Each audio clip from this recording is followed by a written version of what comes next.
अब आज वाली क्लास भी एग्जैक्टली सेम पैटर्न पे करते हैं कंटिन्यू। अब लास्ट क्लास तक हमने प्रोबेबिलिटी के एक बेसिक सेंस को समझ के उस पर क्वेश्चन हैंडल करने शुरू करे, तो एग्जैक्टली सेम प्रोसेस पे अभी आज वाली क्लास भी शुरू करते हैं। डायरेक्टली लाइन से क्वेश्चंस आएंगे, एक एक क्वेश्चन अब हमारे लिए सिंपल है, पर टाइम स्पेंड करना कि खुद से हो पाए। तो चलो शुरू करते हैं बिल्कुल डायरेक्टली क्वेश्चन के साथ, ये सॉल्व करो अपने आप। अब देखो, हमने सेंस एक्चुअली नोटिस क्या करना था, हमें गिवन है कि एक बैग है, उसमें टिकट्स नंबर्ड है 1 से लेकर 30 तक। हमने इसमें से 3 टिकट्स ड्रॉ करी, तो क्या प्रोबेबिलिटी है कि number on the maximum number on the selected ticket exceeds 25। मतलब जो सबसे बड़ा, जो 3 नंबरों में से हमने नंबर ड्रॉ करा हो, वो सबसे बड़ा नंबर एक्चुअली 25 से ज़्यादा आ जाए। तो क्या करें इसके लिए? तो अब या तो क्या करें कि केसेस बनाएं कि एक नंबर हम 25 से बड़ा ले लें, 2 नंबर 25 या 25 से कम ले लें। फिर सेकंड केस बनाएं कि 2 नंबर्स हम लोग 25 से बड़े ले लें। ये भी तो हो सकता है कि 2 नंबर्स 25 से बड़े आ जाएं, या और एक नंबर हम 25 से कम ले लें। हमें केसेस बनाने पड़ते। या फिर 3 के 3 नंबर्स हम 25 से बड़े ले लें, वो भी पॉसिबिलिटी थी। या फिर क्यों ना एक काम करें कि इस बात की प्रोबेबिलिटी निकालें कि सिंपली अगर 3 नंबर्स ड्रॉ करने तो वे तो 30C3 हो गए, कि जो हमने 3 नंबर्स ड्रॉ करे वो 3 के 3 25 या 25 से कम है। 3 के 3 नंबर्स 25 या 25 से कम है। तो अगर ये इस बात की प्रोबेबिलिटी निकाल दी हमने कि जो मैक्सिमम नंबर है, जब 3 के 3 नंबर्स 25 या 25 से कम है, तो जो मैक्सिमम नंबर है इट इज नॉट एक्सीडिंग 25, और इसको कर दें 1 में से माइनस। तो ये सिंपली इस बात की प्रोबेबिलिटी आ गई कि जो सबसे बड़ा नंबर आएगा, या 2 नंबर या 3 के 3 नंबर्स, वो 25 से ज़्यादा होंगे। तो इसको डायरेक्टली ब्रेक करने का तरीका ये एक्चुअली बिल्कुल फास्ट हो जाता।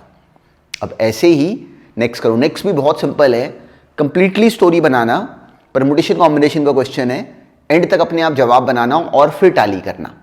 अब देखो, सेंस हमें क्या गिवन था कि सिंपली हमें गिवन था कि 2 वैन्स हैं, उसमें 3 सीट्स आगे हैं और 4 सीट्स पीछे हैं। ऐसे इधर भी हमें कहा गया कि इनको टोटल 9 एंड 3 12 लोग हैं, इनको हमने इन सीट्स पे अगर बिठाना है, तो अगर बिना किसी कंडीशन के अगर हम इन 12 लोगों को अगर इन 14 सीट्स पे अगर बिठाते, तो हमें क्लियरिटी है कि नंबर ऑफ वेज हो जाते हैं। 14 में से कोई भी 12 सीट्स को सिलेक्ट कर लो और उन पे सिंपली इन 12 लोगों को अरेंज करा दो। अरेंज भी तो कराओगे, तो वो बन जाता 14p12। तो बिना किसी कंडीशन के अगर हम ये काम करते तो हमारे वेज ये बनते। पर अब कंडीशन क्या थी कि इनको यहाँ पे ऐसे बिठाओ कि जो 3 गर्ल्स हैं वो बैक सीट पे बिल्कुल एडजेसेंट सीट्स पे बैठी हूँ। तो अब ये काम हम कैसे कर सकते थे? तो अब बिल्कुल इसको प्लान करो। पहले कंस्ट्रेंट किया परम्यूटेशन कॉम्बिनेशन का क्वेश्चन, अब न्यूमरेटर में था 3 गर्ल्स को कैसे बिठाते कि वो बैक सीट्स पे एडजेसेंट सीट्स पे हों। तो या तो वो बैठ जाती इन 3 सीट्स पे या फिर इन 3 सीट्स पे। तो 2 केसेस बने, या फिर यहाँ पे या फिर यहाँ पे। सिंपल सा लॉजिक। तो उन 3 गर्ल्स को बैक सीट पे, बैक रो में एडजेसेंट सीट्स पे बिठा पाने के जो तरीके पॉसिबल थे, वो हमने रियलाइज करा कि 4 थे। हम 4 में से कोई भी सिलेक्शन कर सकते थे उन गर्ल्स को बिठाने के लिए, सीट्स को सिलेक्ट करने का। पर साथ में उन 3 सीट्स पे वो जो 3 गर्ल्स हैं वो आपस में भी तो अरेंज कर सकती हैं, इसलिए इनको हम लोग बाद में अरेंज कर देते हैं गर्ल्स को इंटू 3 फैक्टोरियल। ये करने के बाद 3 सीट्स तो ऑक्यूपाई हो गई। कितनी बची? सिंपली 14 में से 3 गई तो बची 11। तो उन 11 सीट्स पे जो 9 बॉयज़ थे, उन 11 सीट्स में से हम कोई भी 9 सीट्स को सिलेक्ट करते और उन 9 सीट्स में उन 9 बॉयज़ को अरेंज करा देते। तो आता 11p9। तो ये बनता कंप्लीट स्टोरी बिल्डिंग के बाद हमारा कंप्लीट आंसर। तो हमारा सेंस एग्जैक्टली राइट होना चाहिए विद दिस अंडरस्टैंडिंग। देखो, कोई काम नहीं है, पूरी तरह 100% हमने बार बार नोटिस करा कि स्टोरी बिल्डिंग काम है, उसको बिल्कुल गर्दन से पकड़ लो, फिर इसके क्वेश्चंस गलत नहीं होते। अब नेक्स्ट देखते हैं। बिल्कुल सिंपल था, 1 मिनट में होना चाहिए था। जब हमने एक डाइस को 3 बार थ्रो करा, टोटल वेज तो हो गए 6 क्यूब। अब हमने न्यूमरेटर में सम को 17 या 18 बनाना है, तो वो सिंपल काम है। बिल्कुल हमें समझ में आता है कि सम 18 हम कैसे बनाते।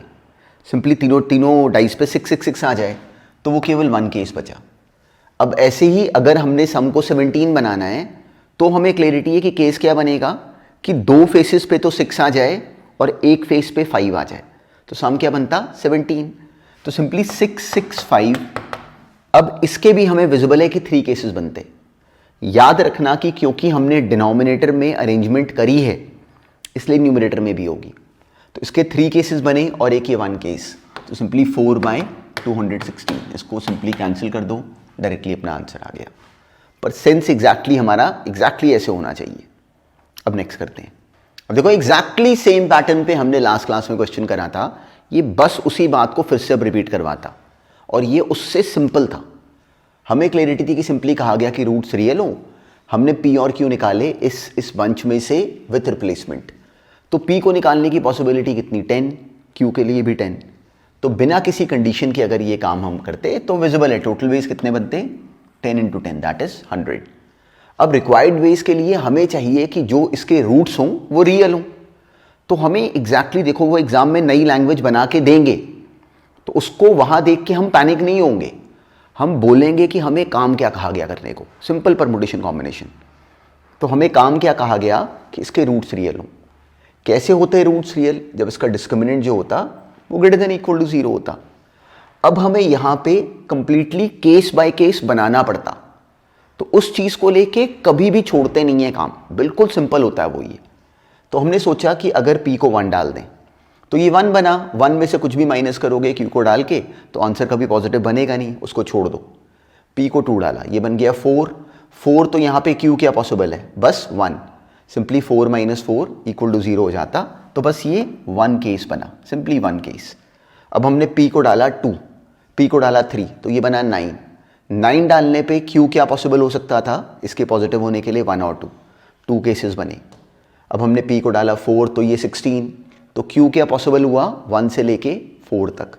फिर p को 5 डाला तो ये 25, अब q 6 तक पॉसिबल है, देखो 6 डालने पे ये 24 हो जाता। ऐसे ही p को 7 डाला, p को 6 डाला 36, तो अब q मैक्सिमम क्या हो सकता है 9, सिंपली 4 9 से 36 हो जाता, तो ये 9 केसेस बने।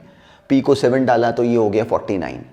जब p को 7 डाला तब नोटिस करो कि अब q को यहाँ पे कुछ भी डालो, 1 से लेके 10 तक q को कुछ भी डालो, इस एक्सप्रेशन का आंसर हमेशा पॉजिटिव आता। तो इसलिए कितने केसेस बने, सिंपली टोटल हमने एक साथ ऐड कर लिए 10। उसके बाद p 8 9 10 कुछ भी हो, 10 10 10 केसेस ही थे, मतलब q कुछ भी हो सकता था। तो अब हमने इनको काउंट करा, हमने गिना, ये बना 40 49 55 60 एंड 2 62 62 केसेस बने टोटल, वो हमें गिन के निकालने पड़े। तो हमारा आंसर बन गया 62/100, 31/50। पर सेंस एग्जैक्टली रेडी रहना कि ऐसे क्वेश्चंस में हमें केसेस गिन गिन के बनाने पड़ेंगे, विच इज नथिंग स्पेशल, कुछ स्पेशल काम नहीं करा। पर एग्जैक्टली पेपर में कितनी बार IIT में उन्होंने यही काम ऐसे करवाया, बच्चे कहाँ ब्लॉक हो जाते हैं, क्योंकि उन्होंने परमुटेशन कॉम्बिनेशन में इस सेंस को कभी सही नहीं करा होता। तो याद रखना story building is the most important task. अब नेक्स्ट करो। एग्जैक्टली सेम सेंस का क्वेश्चन हमने परमुटेशन कॉम्बिनेशन के टाइम पे भी करा होता है, तो एक तरह से ये वही रिपीटिशन है, पर देखो बोलना राइट आना चाहिए, उसी की हम प्रैक्टिस कर रहे हैं। सिंपली हमें दिया गया कि हमने out of 2n + 1 numbers 3 numbers निकाले, बिना किसी कंडीशन के अगर ये काम करते तो सिंपली 2n + 1 C3, 2n + 1 में से हमने 3 नंबर सेलेक्ट करने हैं। पर काम क्या है कि वो 3 नंबर्स AP में हो। अब यहाँ पे हमें सबसे पेनफुल काम करना पड़ता है, वो है स्टोरी बिल्डिंग। तो उससे कभी नहीं बचते, बिल्कुल कॉन्फिडेंस से पेन बंद करो और ऐसे सोचा करो कि कैसे बन सकती है। देखो ये नहीं नंबर ऑफ वेज नहीं गिनते, परमुटेशन कॉम्बिनेशन का क्वेश्चन है, पेन बंद करके सोचते हैं कि इसकी कहानी क्या बनती। तो क्या स्टोरी बनती कि अब हमने AP बनानी है तो कैसे बनाएं। तो अब ये सोचो कि जो AP बनाओगे उस AP में क्या होता है, फर्स्ट टर्म और कॉमन डिफरेंस। तो अगर हम AP बनाते जिसका कॉमन डिफरेंस 1 हो, शुरू करते हैं कहीं से, मान लो कि AP का कॉमन डिफरेंस अगर 1 होता तो उसकी एक पॉसिबिलिटी क्या बनती, ऐसे देखते हैं। तो हमें दिखा 1 2 3, अगर कॉमन डिफरेंस 1 होता तो फर्स्ट टर्म अगर मान लो 1 होती तो AP क्या बनती 1 2 3, 1 AP बनी, एक AP बना सके हम ऐसे ही 2 2 3 4, सिंपली 1 अगर मान लो फर्स्ट टर्म की बजाय, अगर 1 की जगह अगर मान लो फर्स्ट टर्म 2 होती तो नेक्स्ट पॉसिबिलिटी क्या थी 2 3 4, नेक्स्ट पॉसिबिलिटी क्या थी, 3 4 5। ऐसे हम लास्ट ऐसी AP 1 कॉमन डिफरेंस वाली कौन सी बना सकते थे, वो होती 2n-1, 2n और 2n+1। तो 1 2 3 2 3 4 3 4 5 4 5 6 ऐसे ये जो नंबर ऑफ APs बनी, अगर हम इनको काउंट करें तो ये कितनी बनी, 1 फिर फर्स्ट टर्म 2 फिर फर्स्ट टर्म 3 फिर फर्स्ट टर्म 4, ऐसे लास्ट में 2n-1। तो सबसे पहले देखना चाहिए कि अगर हम कॉमन डिफरेंस 1 लेते तो जो नंबर ऑफ APs बन सकी वो थी 2n-1। हमने गिन के बनाई, हमें गिनना पड़ा इस क्वेश्चन में, तो विच इज़ परफेक्टली ओके। ऐसे अगर मान लो AP का कॉमन डिफरेंस 2 होता तो ऐसी पहली AP क्या बनती, वो बनती 1 3 5। ऐसे नेक्स्ट क्या बनती 2 4 6, फिर नेक्स्ट क्या बनती 3 5 7। हम काउंट कर रहे हैं कि कितनी APs बनी, इनको गिन लेंगे बाद में। तो ऐसी लास्ट AP क्या बन सकती थी जिसका कॉमन डिफरेंस 2 होता, तो हमने गिना, देखो 2n+1 बिल्कुल लास्ट टर्म है, उससे पहले वाली 2n-1, उससे पहले वाले 2n-3। तो फर्स्ट टर्म इसकी 1, फिर यहाँ पे फर्स्ट टर्म 2, लास्ट में फर्स्ट टर्म 2n-3। तो गिनने में ये नंबर ऑफ APs जो बनी वो यही बन गई, सिंपली 2n-3। ऐसे अगर हम AP का कॉमन डिफरेंस 3 लेते तो पहली AP क्या बनती 1 4 7 and then 2 5 and 8 and so on, और जो लास्ट बनती वो नंबर ऑफ टर्म्स हम काउंट करते, सेम पैटर्न पे वो आना, हमें पैटर्न दिखना शुरू हो गया। अब लास्ट बिल्कुल मैक्सिमम इस AP का कॉमन डिफरेंस क्या हो सकता था, n। अगर इस AP का कॉमन डिफरेंस अगर n होता तो फर्स्ट टर्म उसकी अगर मान लो हमने 1 ली, नेक्स्ट टर्म क्या बन जाती n+1, नेक्स्ट टर्म क्या बन जाती 2n+1। सिंपली 1 में n ऐड करो n+1, इसमें n ऐड करो 2n+1। तो जो सबसे बड़ी कॉमन डिफरेंस वाली AP बन सकती थी वो ये थी, और ये कितनी बनी, बस 1। तो अब हमें कहा गया था कि 3 नंबर्स को चूज करो कि वो AP में हो, तो हमने 1 कॉमन डिफरेंस वाले नंबर चूज करे, 2n-1 बने, 2 वाले चूज करे 2n-3, ऐसे अपने आप में यहाँ लास्ट में 1। तो जो नंबर ऑफ सिलेक्शन पॉसिबल था वो ये बना ना clearly, 2n-1, 2n-3 and 2n-5 and so on, last में 1 तक। तो ये बना परमुटेशन कॉम्बिनेशन से स्टोरी बिल्ड करके हमारा कंप्लीट जो न्यूमरेटर का जो हमारा जवाब बनना चाहिए। अब ये विजिबल है कि अपने आप में ये खुद एक सीरीज बन गई। सिंपली ये क्या बन गई, AP जिसका फर्स्ट टर्म क्या है 1 बोल दो या ये बोल दो, डजंट मैटर्स, पर जो इस AP का जो कॉमन डिफरेंस है दैट इज व्हाट 2, और नंबर ऑफ टर्म्स कितनी है n। Simply number of terms n, तो इस AP का सम क्या बन जाता है, simply number of terms by 2, first term plus last term, 1 और 1 कैंसिल, 2n और 2 कैंसिल, ये आ गया n²। तो सिंपली न्यूमरेटर वाली टर्म का हमें कंप्लीटली परमुटेशन कॉम्बिनेशन के बारे में सोच के अलग से सम बनाना पड़ा, वो कितना बना n²। तो जो इस क्वेश्चन का हमारा परफेक्ट जो आंसर बनता दैट वाज दिस। अब केवल इसको सिंप्लीफाई करना बचा, वो कर लो, पर सेंस क्या है कि ऐसे बोल पाओ, अगर नहीं बोल पाए तो वरिड ना हो, पॉज करके अब बोल लो। अगर ये अभी भी अगर हम लोग बोलना शुरू हो गए तो एक्चुअली हमारा स्किल पहले से हल्का सा और बेटर हो गया। अब नेक्स्ट करो। अच्छा, अब एक सिंपल सा नाम देखो और इसको याद रखना, बिल्कुल बहुत सिंपल सी अंडरस्टैंडिंग है, इसको ध्यान में रखना। हमें मान लो किसी इवेंट की प्रोबेबिलिटी अगर हमें मान लो 3/7 गिवन है, याद रखना जो भी सुन रहे हो, किसी इवेंट की अगर मान लो प्रोबेबिलिटी हमें गिवन है कि 3/7 है, तो बिल्कुल बेसिक लैंग्वेज में हमें क्या समझ में आता है कि जो रिक्वायर्ड वेज हैं वो 3 हैं, जो टोटल वेज हैं वो 7 है। बिल्कुल बेसिक अंडरस्टैंडिंग, रिक्वायर्ड वेज 3 हैं, टोटल वेज 7 है। तो रिक्वायर्ड वेज अगर 3 है, मतलब इस काम के हो पाने के जो तरीके हैं वो 3 हैं, तो ना हो पाने के तरीके कितने हैं, रिक्वायर्ड 3 है, होने के तरीके 3 हैं, टोटल तरीके अगर 7 है, तो इज इट विजिबल कि ना हो पाने के जो तरीके हैं वो सिंपली 7 - 3 4 हो गए। तो required ways are 3, not required ways in a way we are able to interpret कि they are 4 in a basic sense, कुछ नहीं करना। तो अब यहाँ पे एक नया नाम देखना और याद रखना, आज के बाद इसके बुक में फॉर्मूले दिए होंगे, कुछ नहीं करना हमने, बस हमने ये जो अभी बताया जाए ये बात याद रखनी है। तो अब एक नया नाम होता है ऑड्स इन फेवर, और बहुत सिंपल सी कहानी है। तो ऑड्स इन फेवर को सोचो कि किसी इवेंट की प्रोबेबिलिटी होती है required ways upon total ways. तो ऑड्स इन फेवर को सोचो कि वो होते हैं required ways upon not required ways, required ways upon not required veg.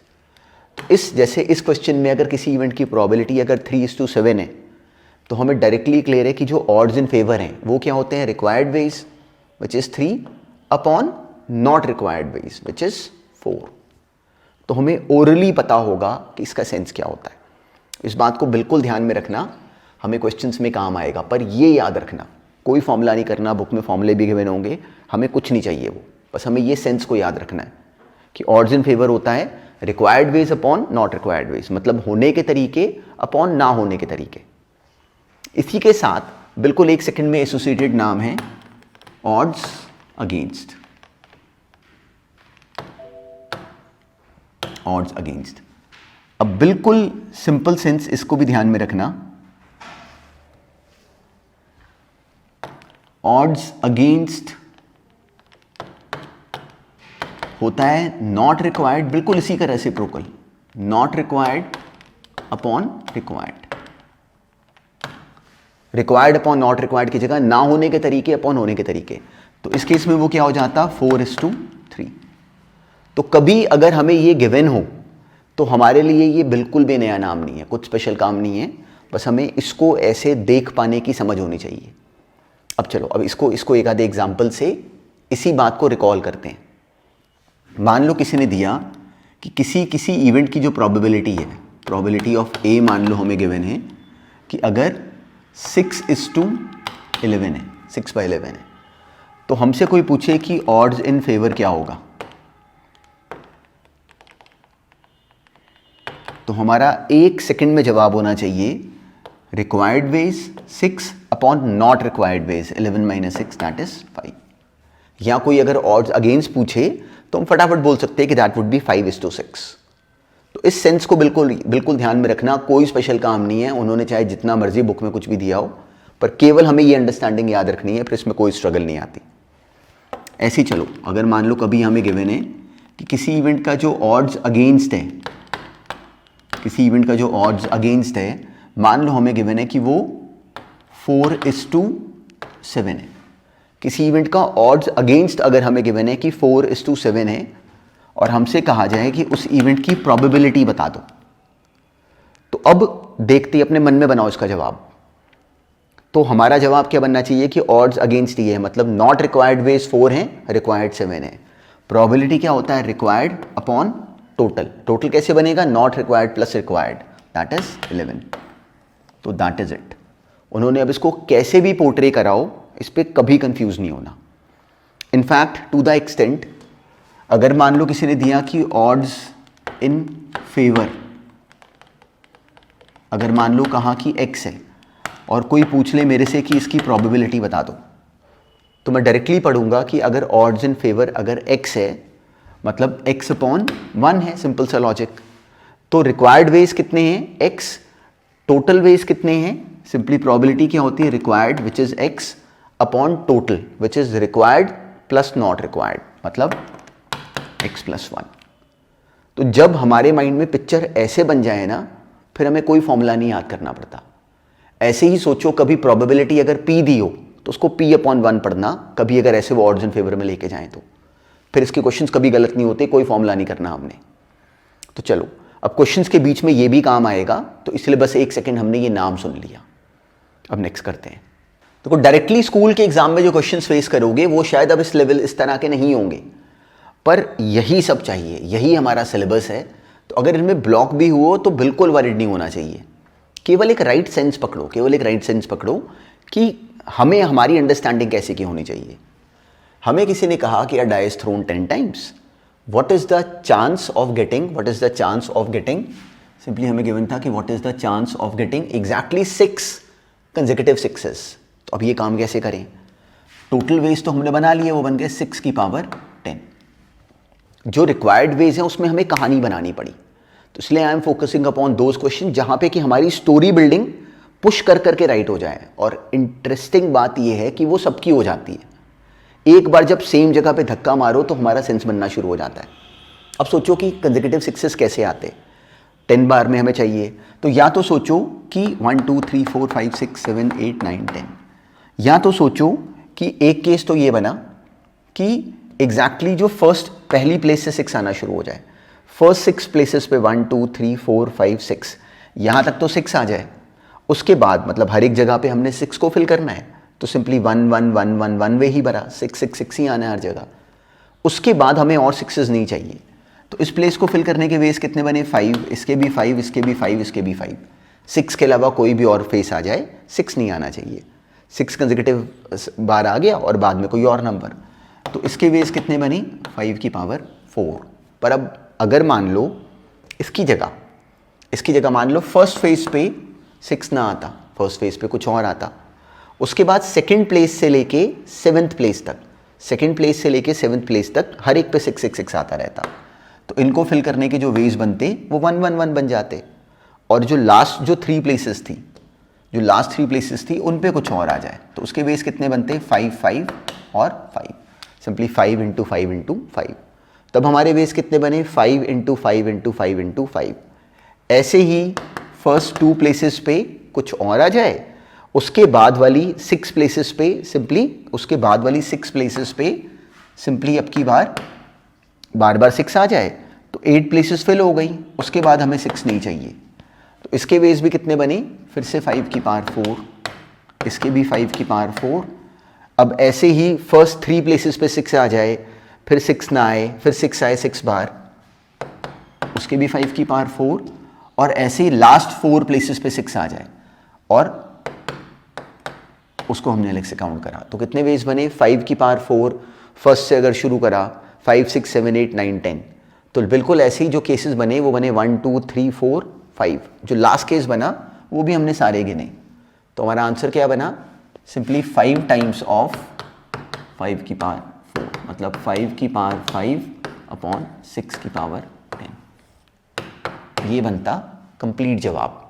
पर ये सोचो हमने बनाया कैसे, बिल्कुल एग्जैक्टली केसेस काउंट कर करके, तो इसकी हैबिट डालो, क्योंकि जो आपके साथ वाले बच्चे जहां ब्लॉक होंगे प्रोबेबिलिटी में, उनको पता नहीं चलता एग्जैक्टली यही वो रियल जो कहानी है वो एग्जैक्टली यही है कि उनसे कहानी नहीं बनती, वो पैनिक में आ जाते हैं, क्योंकि परमुटेशन कॉम्बिनेशन में कभी ये राइट पुश नहीं मिला होता कि मुझे कहानी बनानी है, तो वही सबसे बड़ी बात है। अब नेक्स्ट देखते हैं, फिर से 100% परमुटेशन कॉम्बिनेशन, ये सेंस राइट पकड़ा फिर इसके क्वेश्चंस गलत नहीं होते। इसी पे ही देखो बार बार आज वाली क्लास में जो क्वेश्चन सब कर रहे हैं वो इंटरेस्टिंग है, पर बिल्कुल भी ऐसे नहीं है कि जो हमने अंडरस्टैंडिंग बनाई उसके बाहर क्यों, उसके बाहर का कुछ नहीं होता।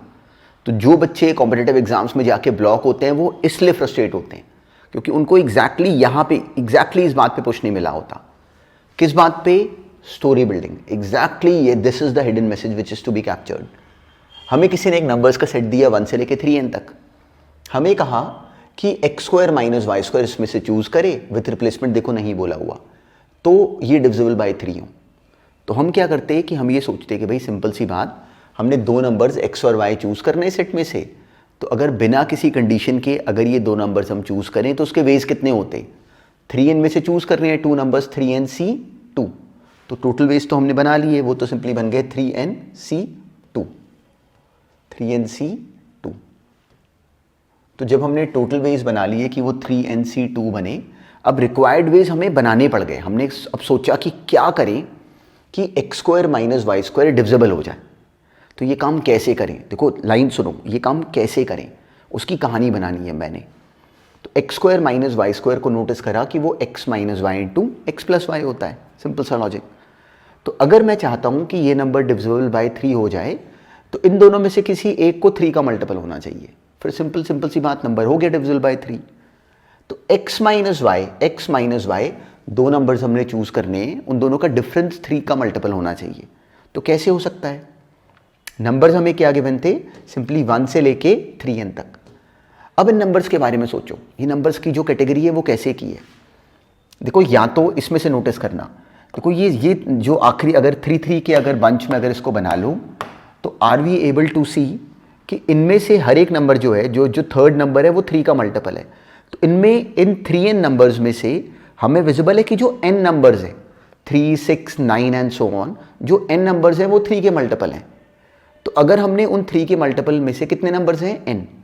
अगर हमने उन 3 नंबर्स में से n नंबर्स में से कोई भी हमने 2 नंबर्स ले लिए, तो जो नंबर बनेगा वो हो जाएगा डायरेक्टली 3 का मल्टीपल, क्योंकि ये भी 3 से डिविजिबल, वो भी 3 से डिविजिबल। जब दोनों को सब्ट्रैक्ट करोगे तो जो नंबर बनेगा वो 3 से डिविजिबल होगा। सिंपल सा लॉजिक। तो नंबर 3 से डिविजिबल, वी आर हैप्पी।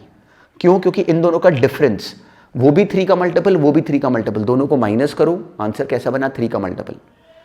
अब हमें ये भी पता है कि अगर ये नंबर 3 का मल्टीपल है तो जो इसका बिल्कुल अगला नंबर होता है, 1 को देखो या 4 को देखो या 7 को देखो, वो हमें सारे क्लियर है कि वो 3 के मल्टीपल से एक ज़्यादा के फॉर्म के होते हैं। सारे के सारे 1, 4, 7 ये सारे कैसे हैं? 3 के मल्टीपल से एक ज़्यादा। तो अगर 3 के मल्टीपल से एक ज़्यादा वाले दो नंबर्स ले लो, मान लो 4 और 1 को लिया, तो जो इन दोनों का डिफरेंस है हमें विजिबल है कि वो डिफरेंस भी 3 का मल्टीपल आ जाएगा। ये 4 - 1 कैसा बना? 3, या 7 - 4 कैसा बना? 3, या सोचो 7 - 1 कर लो तो भी कैसा बना? 6, which is again a multiple of 3।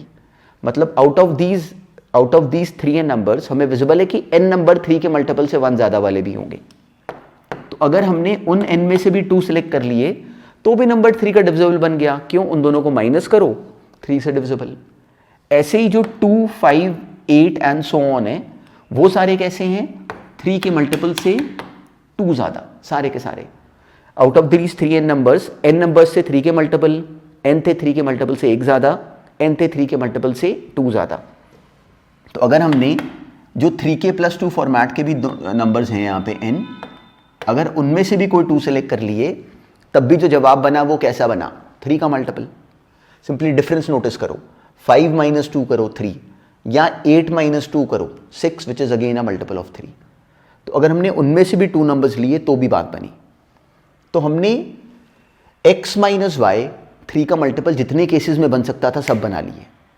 पर अब सोचो ये भी तो हो सकता है कि x + y बन जाए, मतलब ये वाला नंबर बन जाए 3 का मल्टीपल, ये चाहे ना भी बने। और केसेस सोचो, देखो नंबर्स की जो पॉसिबिलिटी है यहाँ पे वो ये थी, या वो 3 के मल्टीपल है, या 3 के मल्टीपल से 1 ज़्यादा है, या 3 के मल्टीपल से 2 ज़्यादा है। अब देखो कि क्या इनमें से किसी 2 को ऐड करके 3 का मल्टीपल बनता है? तो इन दोनों को ऐड करें तो नहीं बनता, 6k + 1 बना। इसे और इसे ऐड करो तब भी नहीं बनता। इनमें से किसी को डबल भी करो तब भी नहीं बनता। अब 3k को डबल करोगे तो 6k आ गया, which is a multiple of 3। पर 3 के मल्टीपल के 2 केसेस, 2 नंबर्स 3 के मल्टीपल लेने वाले हम ऑलरेडी काउंट कर चुके हैं, इसलिए उसको दोबारा गिनने की ज़रूरत नहीं है, वो ऑलरेडी इसमें यहाँ पे पहले से काउंटेड है। पर हमने एक केस नोटिस करा कि अगर एक नंबर हम इस वाले बंच में से ले लें और एक नंबर अगर हम इस बंच में से ले लें, तो जब इन दोनों को ऐड करेंगे तो 3k + 3 का मल्टीपल + 3 का मल्टीपल + 3, तो जो ये नंबर बनता इन दैट केस वो भी 3 का मल्टीपल बन जाता। तो अब इस बंच में नंबर्स कितने थे? n, उनमें से 1 ले लिया। ये वाले बंच में नंबर्स थे n, उनमें से भी 1 ले लिया। अब देखो जो मेन टास्क है वो एग्जैक्टली ऐसे ही कहानी बनाना है, which is the most supreme thing. तो अपना जवाब कितना बन गया? Simply 3 times of NC2 plus अलग से NC1 × NC1 which is n²। ये बना हमारा इस क्वेश्चन का फाइनल आंसर। और अगर हम ब्लॉक हुए हैं तो पैनिक होने की कोई ज़रूरत नहीं। अगर हम ब्लॉक हुए हैं तो जहाँ पे हम ब्लॉक हुए हैं that is actually permutation combination की पहले दिन वाला काम, और पहले दिन से जो हम सुन रहे हैं कि दैट इज स्टोरी बिल्डिंग। तो बार बार ऐसे क्वेश्चंस करके हमारे माइंड में कहानी बनाने का जो फीचर है वो बन जाता है, उसी को पकड़ना शुरू करो। अब नेक्स्ट देखते हैं। अब देखो आज वाली क्लास में हमने सेम पैटर्न पे ही थोड़े से क्वेश्चंस करे, पर जो करे वो सारे हैं बहुत इंटरेस्टिंग। तो एग्जैक्टली अगर मान लो इसमें से कहीं ब्लॉक हुए तो अभी भागो नहीं, इन्हीं क्वेश्चंस को देखो कि क्या इसकी कहानी अब बोलनी पड़े तो क्या अब बोल पा रहे हो, क्योंकि प्रोबेबिलिटी में कोई एंड नहीं है। जैसे हर टॉपिक में हम लोग कहते हैं कि हमने सारे क्वेश्चंस की वैरायटी कर ली, ये आएगा तो हम कर लेंगे। प्रोबेबिलिटी में किसी चीज़ का एंड नहीं है। प्रोबेबिलिटी में हमें जो एंड पे पहुंचना है वो क्या है कि हमारी स्टोरी बिल्डिंग करेक्ट हो गई, और अगर वहाँ पे फ्लॉ उसमें कहीं अगर रुकते हो तो we have to start understanding कि हम कहाँ पे ब्लॉक हुए। तो जो सबसे बड़ा जो ट्रिक है वो एग्जैक्टली वही है जो हमने आज वाली क्लास में डिस्कस करा। तो इसको फिर से नोटिस करना, ये हमारी अंडरस्टैंडिंग को और बेटर तरीके से पुश करेगा। तो चलो जो आज भी करा that is very important and very interesting. अब नेक्स्ट क्लास में जो शुरू करना है वो इसी का अब नेक्स्ट स्टेप है, which is again very simple, in fact इससे ज़्यादा सिंपल है। पर चलो जो आज करा इसको थॉरली रिकॉल करो।